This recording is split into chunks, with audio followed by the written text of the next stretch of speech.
Unnao rape पीड़िता की सुरक्षा के सवाल पर मंत्री ओपी राजभर की बेशर्म हंसी देखिए, कैसे ठहाके मारकर हंस रहे हैं।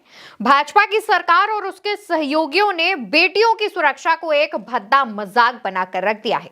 दोस्तों, भाजपा के पूर्व विधायक और आरोपी कुलदीप सिंह सेंगर को उन्नाव रेप केस में दिल्ली हाईकोर्ट की तरफ से बेल दी गई है। खबर सामने आते ही पीड़िता ने अपनी मां के साथ दिल्ली में इंडिया गेट के सामने धरना दिया था। पीड़िता का कहना था कि कुलदीप सिंह सेंगर को जमानत मिलने से वो और उसका परिवार असुरक्षित है। इसी को लेकर जब योगी सरकार में मंत्री ओपी राजभर से सवाल पूछा गया तो पहले वो कहते हैं कि पीड़िता असुरक्षित कहां है। कोर्ट ने कुलदीप सेंगर को पीड़िता के घर से 5 किलोमीटर दूर तक नहीं जाने का आदेश दिया है, तो वो असुरक्षित कैसे हो गई। फिर इसके बाद पीड़ित पक्ष पर ही सवाल उठाते हुए कहते हैं कि पीड़ित पक्ष अभी दिल्ली में क्या कर रहा है, दिल्ली में प्रदर्शन की क्या जरूरत है, उसका घर तो उन्नाव में है।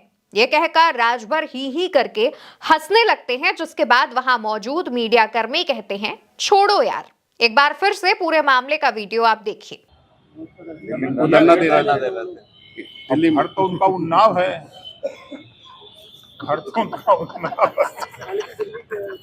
दिल्ली से। राजभर की हंसी का वीडियो सामने आते ही विपक्ष ने भी सवाल खड़े किए। यूपी कांग्रेस ने लिखा, यूपी सरकार के मंत्री ओपी राजभर की बेशर्मी देखिए। जब पूरा देश एक बेटी के साथ हुए अन्याय पर दुखी है, तब राजभर पूछ रहे हैं कि पीड़ित पक्ष अभी दिल्ली में क्या कर रहा है, वहां प्रदर्शन की क्या जरूरत है। इतना ही नहीं, एक बेबस परिवार की लाचारी पर वे ठहाके लगाकर हंसने लगे। राजभर जी, जब कुलदीप सेंगर जैसा अपराधी बाहर आता है तो डर क्या होता है, उस परिवार से पूछिए। आपकी ये हंसी यूपी की कानून व्यवस्था और बेटियों की सुरक्षा पर एक भद्दा मजाक है। वहीं आरजेडी की प्रवक्ता कंचना यादव लिखती हैं, नीतीश कुमार ने हिजाब खींचा तो संजय निषाद हंसे, बलात्कारी कुलदीप सिंह सेंगर की सजा निलंबित हुई तो ओम प्रकाश राजभर हंसे। दोनों हंसी में कोई अंतर नहीं है, दोनों बेटियों पर हंसे हैं। आम आदमी पार्टी ने भी इस पर सवाल उठाए और लिखा, ये बेशर्मी भरी हंसी और शब्द उत्तर प्रदेश की योगी सरकार में मंत्री ओम प्रकाश राजभर के हैं, जो उन्नाव रेप पीड़िता बच्ची के बारे में बोल रहे हैं। बीजेपी के पूर्व विधायक और बलात्कारी कुलदीप सेंगर को कल जमानत मिली, जिसके खिलाफ रेप पीड़िता इंडिया गेट पर प्रदर्शन कर रही थी और बीजेपी की दिल्ली पुलिस ने वहां से उन्हें बर्बरता पूर्वक हटा दिया था। जाहिर तौर पर दोस्तों सवाल तो खड़े होंगे ही, और खास तौर पर जब सत्ता में शामिल, सरकार में शामिल मंत्री पद पर बैठे हुए एक नेता इस तरीके की गुस्ताखी करते हैं। दरअसल दोस्तों, दिल्ली हाईकोर्ट की बेंच ने सेंगर की सजा को 15 लाख रुपए के निजी मुचलके पर अपील पर सुनवाई पूरी होने तक सस्पेंड कर दिया। इसके साथ 4 शर्तें लगाई। पहली शर्त, पीड़िता के घर से आरोपी को 5 किलोमीटर तक दूर रहना होगा, हर सोमवार को पुलिस को रिपोर्ट करना होगा, पासपोर्ट जमा कराना होगा। एक भी शर्त तोड़ी तो बेल रद्द कर दी जाएगी। ये कुल 4 शर्तें थी, जिनके आधार पर आरोपी बलात्कारी भाजपा के पूर्व विधायक कुलदीप सिंह सेंगर को जमानत दी गई।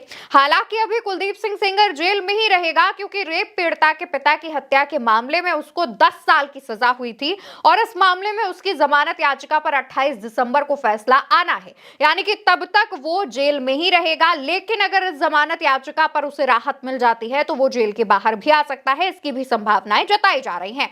और इसी वजह से जब दिल्ली में रेप पीड़िता जब अपनी मां और एक्टिविस्ट के साथ प्रदर्शन करती है, तो दिल्ली की पुलिस वहां पहुंचकर उन्हें जबरदस्ती घसीटते हुए वैन में भरती है। उसकी भी तस्वीरें आप देखिए।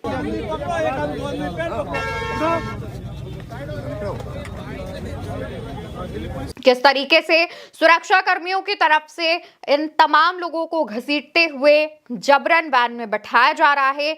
दिल्ली की पुलिस ये काम कर रही है। दिल्ली की पुलिस किसके अंडर आती है? दिल्ली में सरकार भी भाजपा की है, केंद्र में सरकार भी भाजपा की है, लेकिन उसके बावजूद एक पीड़िता को न्याय नहीं मिल पा रहा है। एक पीड़िता इस तरीके से देर रात ठंड के मौसम में सड़क पर अपनी मां के साथ बैठकर न्याय मांगने को मजबूर है। फिलहाल पीड़िता के साथ पूरा विपक्ष आ चुका है, क्योंकि जब सरकार में बैठे मंत्री इस तरीके की हरकत करेंगे तो जाहिर तौर पर सरकार से न्याय की उम्मीद कम हो जाएगी। अब इस राजभर के हंसने वाले वीडियो को लेकर आपकी जो भी राय हो, और उन्नाव रेप पीड़िता और आरोपी कुलदीप सिंह सेंगर की जमानत को लेकर आप जो भी कहना चाहते हो, कमेंट सेक्शन में अपनी राय जरूर बताइएगा। वीडियो आप भारत एक सोच पर देख रहे हैं। मेरा नाम अवंतिका अवस्थी है। नमस्कार।